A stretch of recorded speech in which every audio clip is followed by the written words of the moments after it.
City Current. Produced by Dakota Media Access. In-depth discussion with Bismarck and Mandan city officials. Watch on Government Access Channel 602 HD or tune in to Radio Access 102.5 FM. Always local, always current. Welcome to City Current, Mandan edition. I'm Tom Gerhardt from Dakota Media Access, and Jim Neubauer, City Administrator for Mandan, joins me, and it's been a wild weathered month. I guess we're into a new month. But crazy, but another Friday coming up where we might have some other thunderstorms and things like that. So be vigilant, be on the lookout, and get to safe space when you need to. Well, and there's a lot going on in Mandan. We'll get to that in just a minute. But coming up on this edition of City Current, we're going to talk about all of the events going on in Mandan this Independence Day week and weekend. We'll provide an update on the Shores at Lakewood Second Edition project and summarize a new public comment policy that the Commission talked about last night. So Correct. That and much more coming up. But yes, it's kind of a neat way to kick off the Commission meeting last night. We had Cub Scouts and Boy Scouts there, and I know you wanted to give them a shout out. Yeah, it was Mayor Freilich had brought this up a couple of weeks ago. Said, "Hey, how about if we introduce Independence Day week in Mandan with the presentation of the colors and finding a group to do that, Yep. and also the singing of the national anthem." So, big shout out to the Boy Scouts of America, Troop 425, which includes Hunter Cooper and Connor Schwartzbauer, and Cub Scout Pack 153 that also included Audrey Aubrey and Jax Schwartzbauer, kind of like a Schwartzbauer family reunion. Yes. But they did an awesome job. It was fun watching them practice for about a half hour before the meeting. Not sure they had done this before, but entertaining when it's like, okay, left foot first, Yep. right foot afterwards. And I watched when they first started, and everybody took a right foot step at instead least of a left foot. But they started with the 1 foot. Yeah.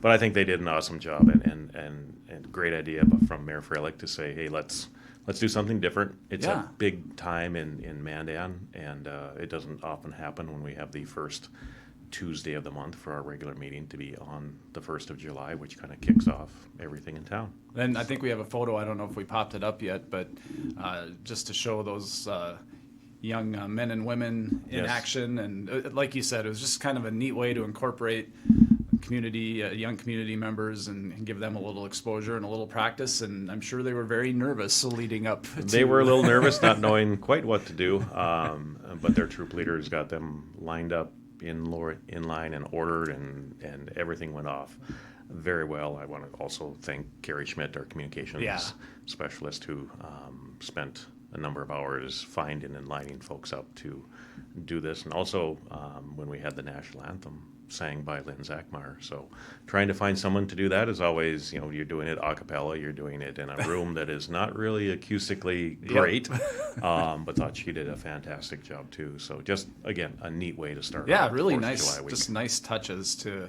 events. Well, we started with announcements last night. As we've mentioned, the Mandan Independence Day Parade weekend is on tap. We're just a couple of days away, and just lots of things happening. So we thought we'd just remind people that the classic car parade starts at 10 a.m., and I think about 10 minutes later the Grand Marshal will follow. Right. There's that road race, the 5K at 8 a.m., which has become so popular, and you can go to visitmandan.com to learn more about that event. But what a huge weekend in Mandan. Yeah, if you're, I came into work this morning and going, all right, I didn't quite realize Main Street was going to be closed down for most of it. While they set up for Art in the Park, I think starts at 9 a.m. on July 3rd. Just want to remind folks that when the barriers are up, don't go around them. Don't go around them. I actually saw that when I was coming over this morning going, why is there a line of cars coming when we've got barriers up that say no through traffic? And it's just a reminder to be careful. We have additional four-way stops along First Street to help move traffic and control traffic. But again, they're new.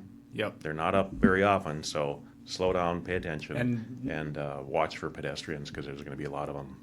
And people are wrongly thinking, well, it's later in the week. Yeah. Maybe it's okay to go around them now. No, they're up for a reason, right? They're up for a reason, and one of those main reasons is so that the vendors can all get their wares set up and Yep. Art in the Park, which, like I said, there's a lot of them, and I think they have normally about 200 vendors that are in, and like I said, great to have them in town. We just got to give them some everybody time safe. to get set up. We'll show something along the lines for Art in the Park in just a minute, but getting back to the Independence Day Parade, we wanted to remind people, and you wanted to talk about, ways to get to Mandan. Yes. Memorial Highway will be closed. There's a 3rd Street Southeast that would be open if you wanted to come from that direction, and then if you're coming on I-94, what should you do? Yeah, the best way to on I-94 will be Mandan Avenue exit, or also the Sunset Interchange to come on down Sunset Avenue and 6th Avenue on the western side, and find a place to park, and you're gonna have to do some walking, which is good for everyone, including myself. But Memorial Highway, because of the construction going on out in that neighborhood, there will be a lot of people used to, when we stage at Dakota Centennial Park, the Yeah. floats and everything like that, people would line up along 3rd Street and that direction. It's like that will be not available this year, so we're going to try and move some more people down onto Main Street. You might find a new spot to sit, which is interesting. I know. That the trucks and trailers or campers are already there starting, I think, on Sunday. People were getting their spot, and we think it's great. A lot of family reunions get together, and that's where it happens.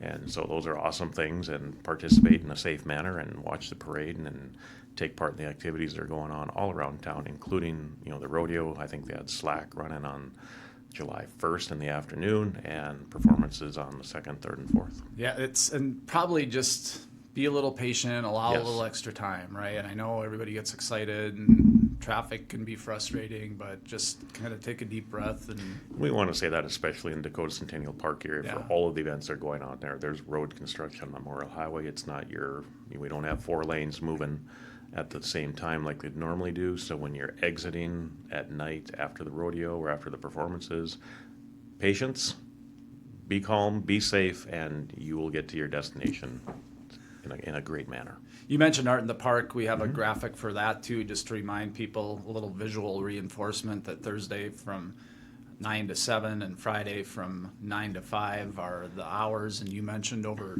200 vendors. I know this is Yep. something that a lot of people circle on their calendars to attend, and something to look forward to again, just around the corner now. Yeah, and like I said, they're setting up as we speak right now. And again, patience, leave a little early, get there and find time, and it might take you a little while to get out of there. But again, please continue to participate and support your vendors that are down there, your Main Street businesses, because they're put at kind of an inconvenience also with all of the traffic movement as changing.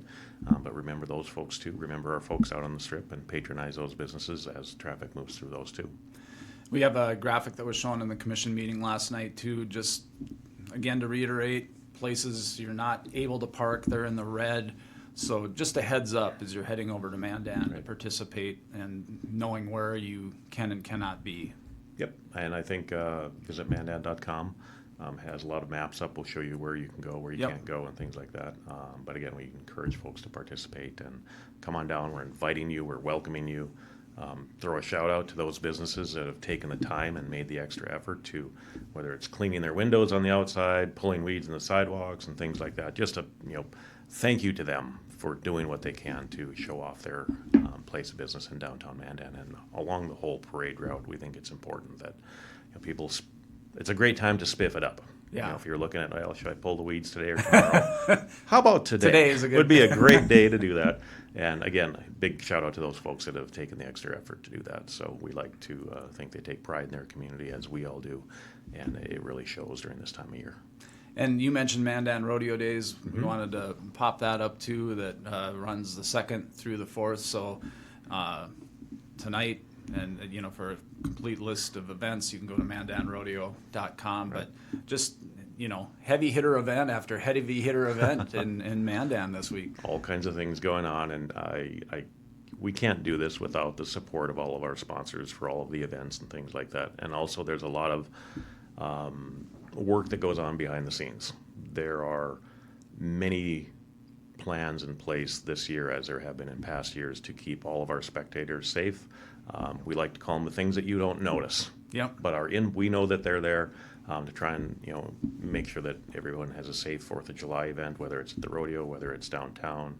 But again, a huge shout out to all of our team members that have worked for many months to make this happen in a safe and secure manner.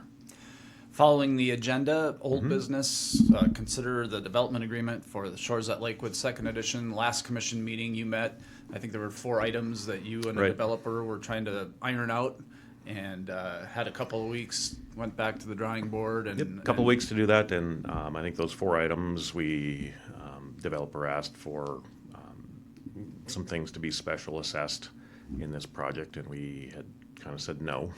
And working through those details with the developer, we had issues related to, there will be a different grass collection site in that area, and we want to make sure that that site remains convenient for all the folks that live down there, and it also helps us as far as our travel times. And the grass collection sites, it's really, I would have never thought they'd become such a big deal in developments. You take them away, I won't tell you what all breaks loose, but a lot of that breaks Yep. loose. Yep. But then finding a location that is appropriate for that kind of activity is also challenging too. And we haul, it's load by load, one load by one load, out to our landfill, where we deposit those and kind of do some recycling, regurgitating, if you want to call it that, of the grass and debris and things like that, which after the last couple of weeks, the storms have taken down a lot of branches. Oh, boy, yeah. Our collection site is full. Our public works folks have been working very hard to get that cleaned up and move along, and we get 2 steps forward and 3 steps back, it seems like, but it is a service that we do. And but like I said, the grass collection site was one of them, so we're getting that ironed out. A lift station that developer asked to be special assessed, which serves that development on its own. We said no, developer needs to pay that as part of their underground work. We had a potential future upgrade to a lift station, which may need a bigger pump, again, because of this development. We've got terms that developers agreed to. And then the big thing was whether to special assess things over a 20-year period or a 15-year period. Developer says, if you spread it over 20 years, makes it more affordable for the future house owner or property owner in that area. But it also, we try and special assess things over the life of the asset. We know that asphalt streets are about 15 years, and we have to come back and either do a mill and overlay and some touch-up. We should be doing it 7 to 8 years. So we're still working on some of those things. Concrete, curbs, and stormwater are probably longer than 15 years, so maybe we can spread those costs over 20. But again, it shows that there's been back and forth on this development agreement over probably the past 6 or 7 months, and we're compromising with the developer on sometimes, and developers compromising with us sometimes, and we'll come to an agreement. And I would think that one should be presented at the July 15th commission meeting, and then we start moving forward. Sounds good. And moving to new business, consider your adoption of a public comment policy, and listening. This initiative came from legislative work. This past session. This is interesting because really, in general, your city commission meetings, whether it be park board, school board, city commission, or county commission, are meetings held in public. Doesn't mean you have to allow public comment at those meetings. I think there are a couple instances around North Dakota where certain boards said we're not taking any public comment, and that got the attention of our legislators. Legislators come back and say, all right, you have to have a public comment period on your agenda, and they limited it to the items on the current agenda or the previous agenda, so you can't come in and talk about, why is the sky blue or anything like that. So it's limited to those topics, as long as the board has adopted a policy. So there's some leeway in there in what you proposed. Yep, there's some leeway in there, and really communities need to adopt their own policy. Yeah. So last night, the North Dakota League of Cities had drafted a model public comment policy. Talks about things like here's a sign-up card. You have to put in your name and address and things like that. You also, written comments have to be in 24 hours in advance in order for the commission to get them. If they come in after 24 hours in advance, they'll get them after the meeting. We talk about the time period because the commission can set and say, do we want to allow 1 minute, 2 minutes, 3 minutes, whatever that may be per speaker. In this case, the recommendation was 3 minutes per speaker and 30 minutes in total. So again, what I pointed out last night was we'll have this on the front of the agenda, and it doesn't mean that if there's no one there to make public comments, You don't have to stay open you don't for have to stay 30 open minutes. for 30 minutes in dead space. And if a speaker goes for 3:30, Yep. there's some leeway. Yep, part of there that as is, well. the last night in the policy it was suggested that the chairman or the board or the mayor have the ability to kind of suspend that time period. So Yeah. there's some flexibility in there. The other option would have been this has to go to a vote of the board. Do we want to suspend the time limit here or not? And then the whole board would have that say. And as it's written, it would be the chairman of the board or the mayor has that ability to do that. And that might make it a little cleaner. This is a policy, so that doesn't mean it's set in stone.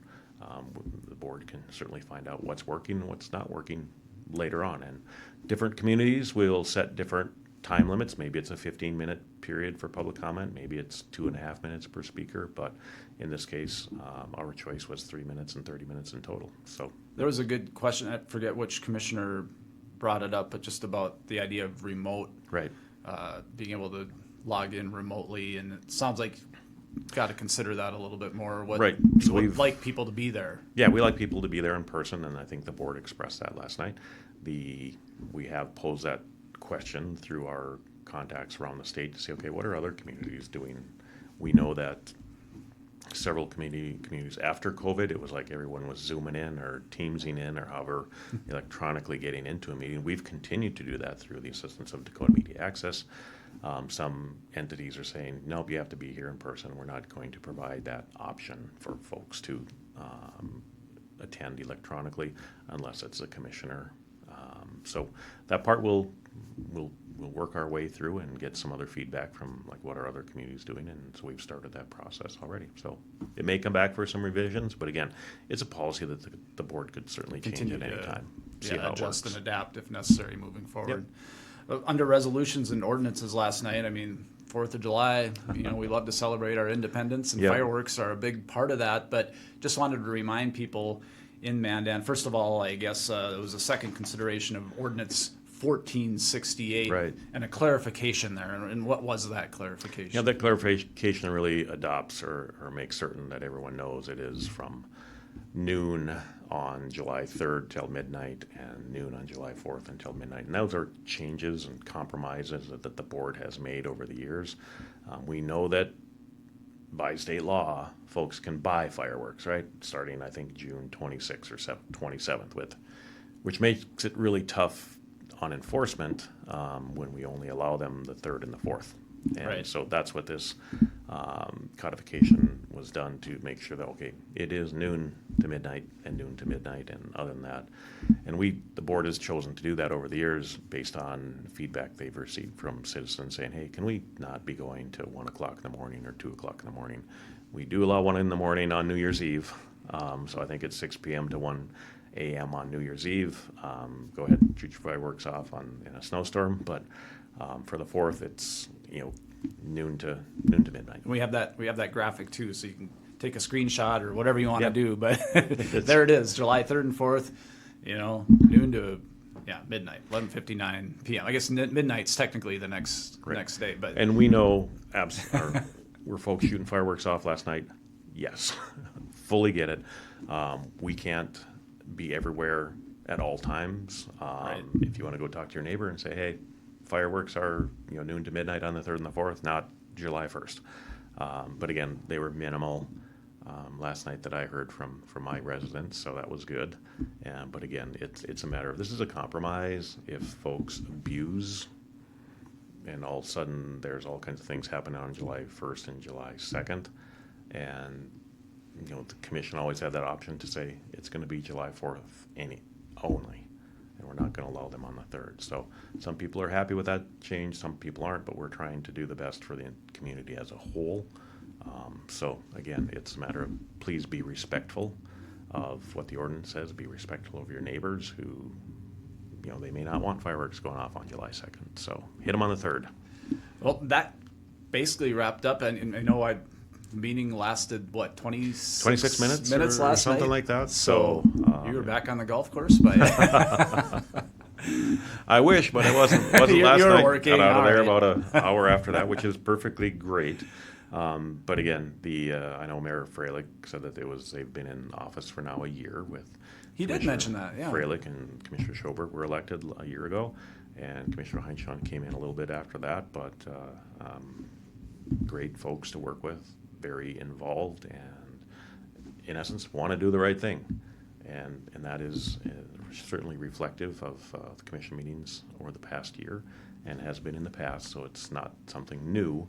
This is an item that we've always had really good commissions to work with. So we're appreciative of them running, and a year from now we may have 2 new board members. So we will see. So Yeah. if you're thinking about that, be thinking. Contact your mayor, contact the commissioner, see what their lives are like since they got elected. But again, we've been very pleased and very happy to have folks that are genuinely concerned about the community. And time flies, as you mentioned. I mean, Yep. for the mayor, a year goes by just like that, and you and I know that as well as anybody. We know that, and it really hits home when we start looking at, the next 3 meetings coming up are in July and August. I know. We start going, oh boy, summer's halfway over or whatever, or summer's just starting. But again, Independence Day in Mandan is a big thing, and I'm so appreciative of all the folks that turn out, all the sponsors that help out with all the events, all the volunteers that contribute their time, all of the entities. I don't think there's an entity from the public side, from parks to city to schools to county, that are all providing some type of assistance to make these events happen. And so, like I said, just want to make sure there's a big shout out to all those folks. Yeah, it's a great week in Mandan. So Yep. hats off to all the work that's been done to provide this opportunity for so many of us to take part in a lot of fun events. And we'll be, next year will be the 250th anniversary. And like I said, we're kind of working on brainstorming some plans for the upcoming year when, like I said, 250 is kind of a big deal. That's a big deal. So Yep. look forward to things to come. Well, just want to remind everyone that you can take us with you wherever you are. Find us wherever you are, whenever you can, on our 2 apps, Dakota Media Access. You can download that app and find our government access channel and our community access channel and find out about all the great programming that we provide. And you can also download our radio access app, and that has a lot of local DJ shows, people that put together music shows, and also a lot of local podcasts that are produced. And the sound quality and the video quality are great on those. So if you can't watch us on TV or online, you can check us out on our apps. Well, I'll give you a shout out to the app last night, because I wasn't sure how the national anthem came through on the broadcast, and I was sitting at home on the back deck, and I pulled up the app and listened to the national anthem, and Lynn Zachmar did a great job. And so, like I said, and it was up within an hour of the meeting being over. So. Yeah, if you miss it live, our staff's on top of it and providing that service so that people can watch it really, really quickly after it's done, like they will with the show. So thanks for joining me, Jim. Have a great 4th. Great to see you. Thanks, Tom. Thanks for having us. And thanks to all of you for joining us. Be safe and have a great week. For more information on what was discussed in this episode of City Current, visit cityofmandan.com or call 701-667-3215. If you have any suggestions, comments, or issues you would like addressed in future City Current episodes, contact us at info@freetv.org. This program airs on Government Access Channel 2 and 602 in HD, or on Radio Access 102.5 FM. It's also available as a podcast on radioaccess.org and as a video viewing link at freetv.org.